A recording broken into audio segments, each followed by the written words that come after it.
We're watching Intel. The investments made in Intel have made some headlines over the past week here on Wall Street. Kim Forrest, founder, chief investment officer of Boca Capital Partners, is with me. And today we've really been focusing and hearing more about the $2 billion investment from SoftBank.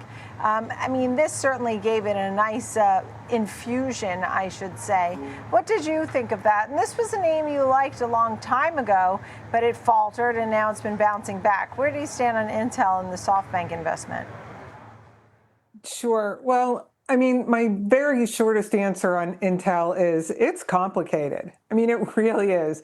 So, you know, the old CEO had thought they were going to have two businesses, the chip design business doing what they're doing, but then they were going to take a run at Taiwan Semi, right?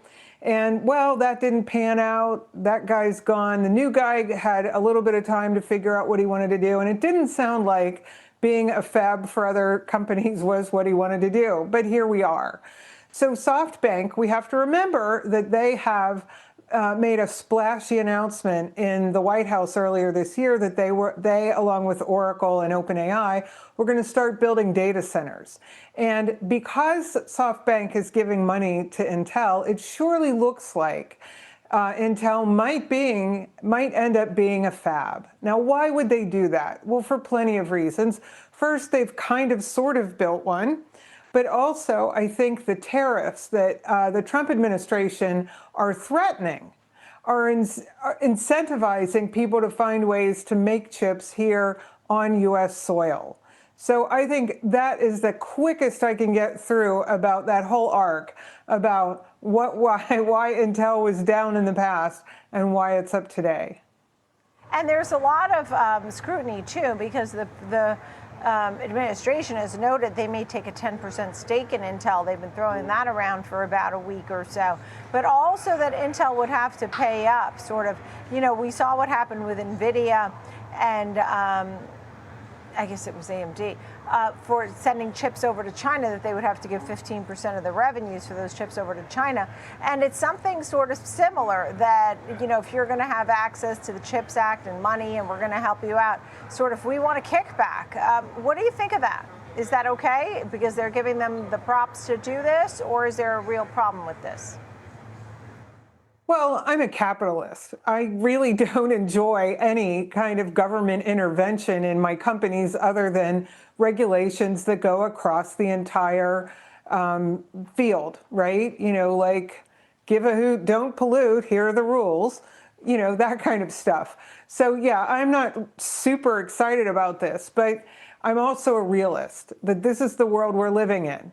And I think even more, you guys haven't touched on this, and I don't think this has really been talked about today, but even before a couple weeks ago, the Trump administration was talking about ramping up semiconductor tariffs on imports of up to 250% in the next 3 years or so to try to really drive the creation of chips or the fabrication of chips onto U.S. soil.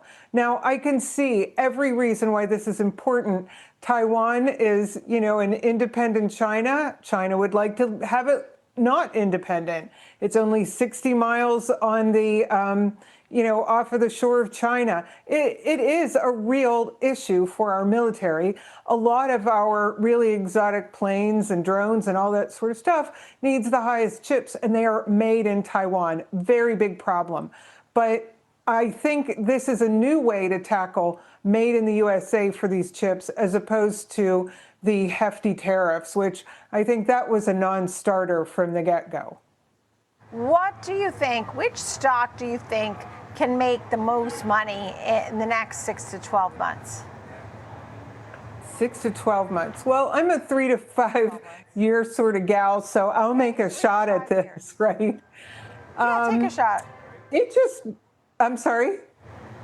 3 to 5 years. Which one is a winner? Okay. Well, 3 to 5 years, I think AMD has a real shot at fighting back against Nvidia's dominance.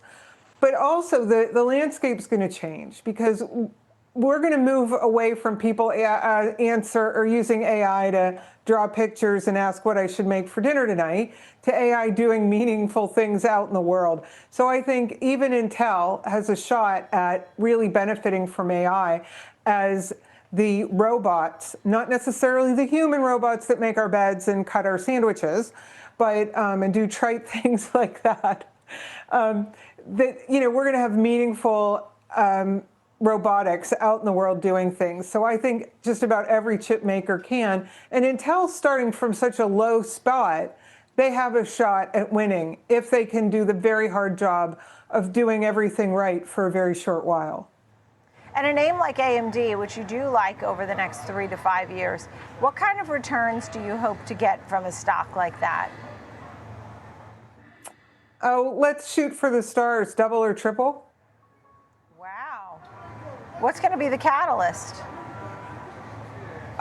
Useful AI. And again, I'm not a large language model kind of fan. I think agents are great, but we're now seeing some issues with security in them. So it's always, as with every other technology that has ever been rolled out, the very first blush of how people think it's going to go down, it generally doesn't take that path. It goes a different way. But I do think AI, a smaller model solving problems, that are going to add productivity at a cost that everybody can bear, is really what's going to happen. And in 5 to 10 years, we'll see this play out. But certainly in the next 3 to 5, the path will become clearer. And is there a tech name that you would avoid right now for the next few years, and why? Any name in tech you're a little sort of apprehensive on? Well, anything that's too specialized. I'm going to float out on semiconductor. It seems like that's a very specialized area. So some of the high flyers that have really gotten the love may not always get the love. That's my kind of warning to you there. Right.